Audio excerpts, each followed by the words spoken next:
Hello students, मैं doctor Jogendra Mehta. इससे पहले वाले लेक्चर में रिडीमेबल डिवेंचर की कॉस्ट का फॉर्मूला मैंने आपको समझाया था।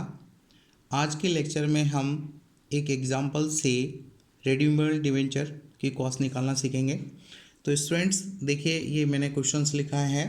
हरी limited required additional finance, it has decided to issue. Hari limited को एक एडिशनल रिक्वायरमेंट है फाइनेंस की, और उसने डिसाइड किया कि वो 1000 डिवेंचर्स जो है 9% डिवेंचर के हिसाब से इशू करेगी। रेट जो है 500 एट पार है।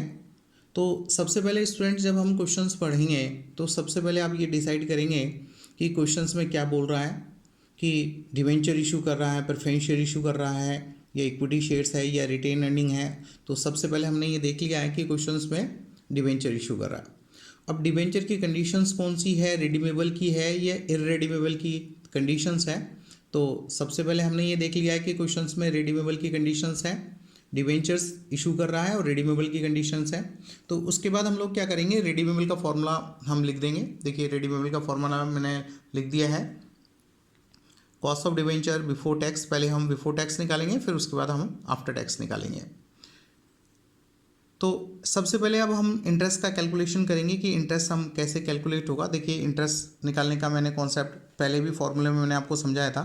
ये जो इंटरेस्ट है, face value multiply percentage of interest rate. तो क्वेश्चंस में फेस वैल्यू जो है डिवेंचर की, देखिए 500 है, मैंने यहाँ 500 लिख दिया है।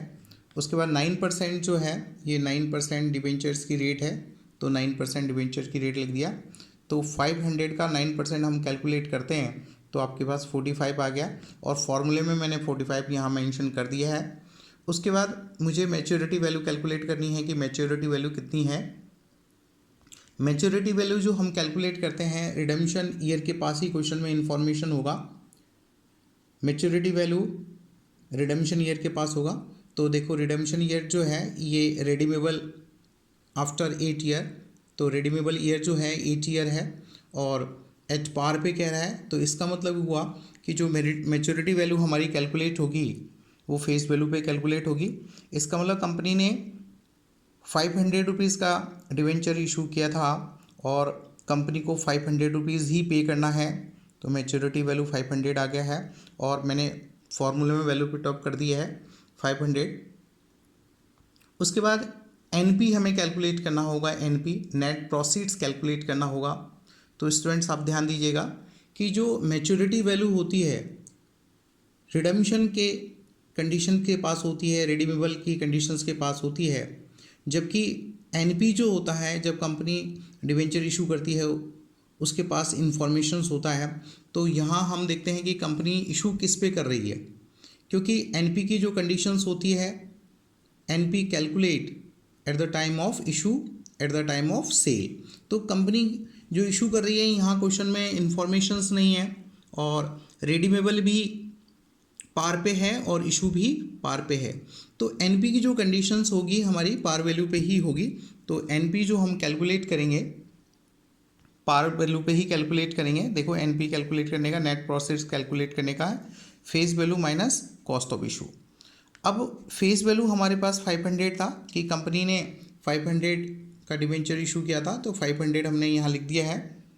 उसके बाद मुझे कॉस्ट ऑफ इशू कैलकुलेट करना होगा। Cost of issue, debenture issue करते समय जो एक्सपेंसेस होते हैं वो कॉस्ट ऑफ इशू होते हैं। देखिए, क्वेश्चंस में कॉस्ट ऑफ इशू इन्फॉर्मेशन होगी। देखिए, अंडर राइटिंग कमीशंस दे रखा है 1.5%, देखिए 1.5% है। ब्रोकरेज जो है 0.5% है ब्रोकरेज।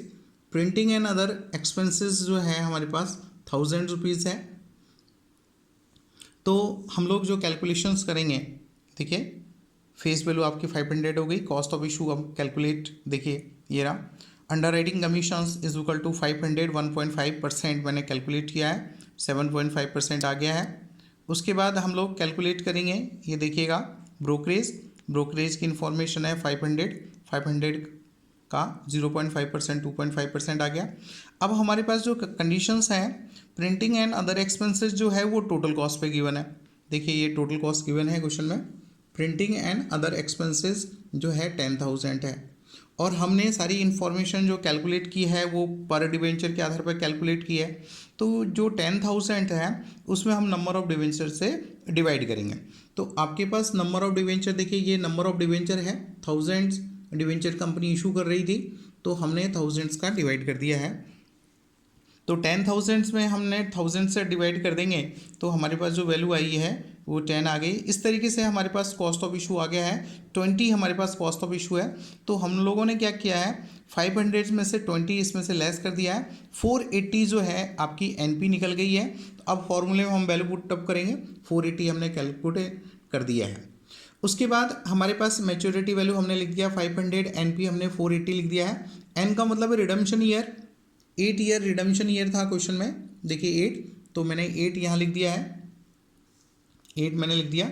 अब हम इसको सॉल्व आउट करते हैं। तो 500 में से 480 मैंने लेस कर दिया है, 20 में 8 से डिवाइड करेंगे, 2.4 आ गया, और ये 45 है ही हमारे पास। इसका हमने एवरेज ले लिया, दोनों को ऐड कर दिया है, 980 में 2 से डिवाइड करेंगे 490, दोनों को ऐड करेंगे 47.5, 490 का डिवाइड करेंगे और मल्टीप्लाई 100 करके आपके पास जो वैल्यू आई है 9.69% आ गया है आपके पास।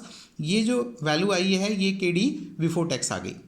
अगर मुझे केडी आफ्टर टैक्स निकालना है तो केडी आफ्टर टैक्स के लिए आप कैसे कैलकुलेट करेंगे, देखिए केडी आफ्टर टैक्स, इसके लिए केडी बिफोर टैक्स का जो आंसर आया था वो आप रखेंगे और 1 माइनस टैक्स करेंगे। कॉर्पोरेट टैक्स क्वेश्चन में इन्फॉर्मेशन है, कॉर्पोरेट टैक्स की इन्फॉर्मेशन है क्वेश्चन में 30%।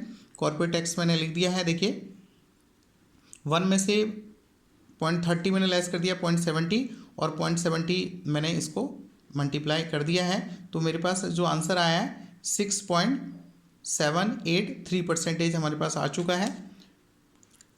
स्टूडेंट्स, यदि हमें केडी आफ्टर टैक्स डायरेक्ट हमें कैलकुलेट करना है तो हम ये वाला फॉर्मूला यूज़ करेंगे। देखिए इंटरेस्ट के साथ भी मैंने टैक्स जोड़ा है। इससे पहले वाले लेक्चर में मैंने जब फॉर्मूला समझाया था तो इसके बारे में भी मैंने आपको बताया था, इंटरेस्ट 1 माइनस टैक्स, और बाकी फॉर्मूले सेम रहेंगे। केवल जो चेंजिंग आई है, केवल इंटरेस्ट के पास चेंजिंग आई है। देखिए यहाँ मैंने 1 माइनस टैक्स जोड़ा है, हम वैल्यू वही रखेंगे जो हमने पहले वैल्यू रखा है। देखिए 45 हमारा इंटरेस्ट था, 1 माइनस टैक्स कॉर्पोरेट टैक्स 30% था हमारा, और मैच्योरिटी वैल्यू मैंने 500, 480, रिडम्पशन ईयर 8 था। इस तरीके से हम इसको सॉल्व आउट करेंगे।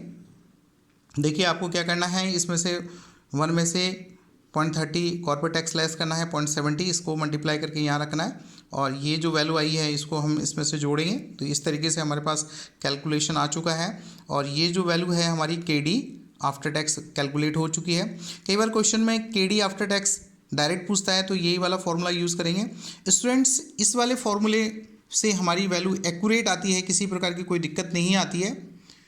स्टूडेंट, यदि आपने हमारा चैनल अभी तक सब्सक्राइब नहीं किया है तो आप तुरंत सब्सक्राइब करें, अपने दोस्तों को शेयर करें, वीडियो को लाइक करें।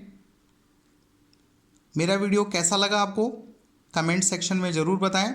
जय हिंद, जय भारत।